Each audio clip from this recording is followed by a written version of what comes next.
गुरुर्ब्रह्मा गुरुर्विष्णू गुरुर्देवो महेश्वरा गुरु साक्षात परब्रह्म तस्मै श्री गुरवे नमः।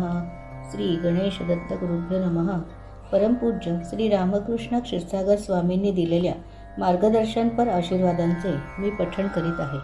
आचरण: व्यावहारिक जीवनात खाण्यापिण्याचे नियम तंतोतंत पाळता आले नाहीत तरी आचरण सांभाळता येते। आचरण सांभाळावे।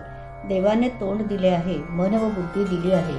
मुखाने देवाचे नाव घ्यावे, मन व बुद्धी शक्यतो स्वच्छ ठेवून देवाचे सतत स्मरण मनन चिंतन करावे।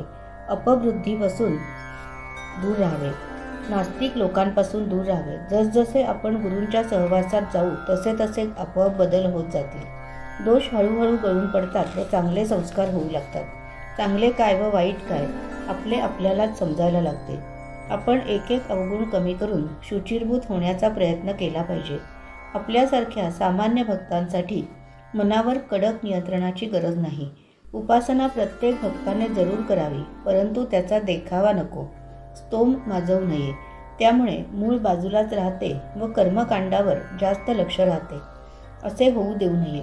व्यवहारी जगात वावरताना हॉटेलमध्ये खाण्याची वेळ आली तर अन्न ग्रहण करण्यापूर्वी देवाचे स्मरण करा व मगच अन्नप्राशन करावे।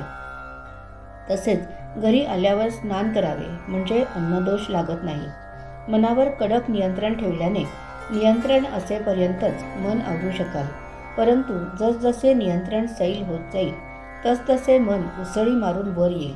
मग ते तुम्हाला स्वस्थ बसू देणार नाही। जसे पाण्यामध्ये एखादा रबरी चेंडू जितका खोल दाबून ठेवाल तितका वेळ तो दाबला जाईल। वरचा दाब निघताच चेंडू तितक्याच वेगाने वर उसळी मारून वर येईल। एक नियम लक्षात ठेवावा, प्रवृत्तीतून निवृत्ती येत असते। कुणीही व्यक्ती चिरकाल तरुण राहू शकत नाही, ती काही दिवसांनी वृद्ध होणारच। राजकारणी असो, उद्योगपती असो किंवा सामान्य व्यक्ती असो, ती काही दिवसांनी म्हणणारच, बस आता पुरे झाले। परंतु त्याच्यापुढे आचरण करून प्रगती करता येणे अवघड होईल, कारण मानवी देहाला हळूहळूच शिकवावे लागते। म्हणूनच आतापासूनच शरीराला, मनाला, बुद्धीला फार ताण न देता आमच्या उपदेशाप्रमाणे आचरण ठेवावे। दैनंदिन साधनेसाठीच्या मालिकेतील आजच्या ह्या भागाचे हे पठण परमपूज्य श्री गुरुदेवांच्या चरणी सादर अर्पण। श्री गुरुदेव दत्त।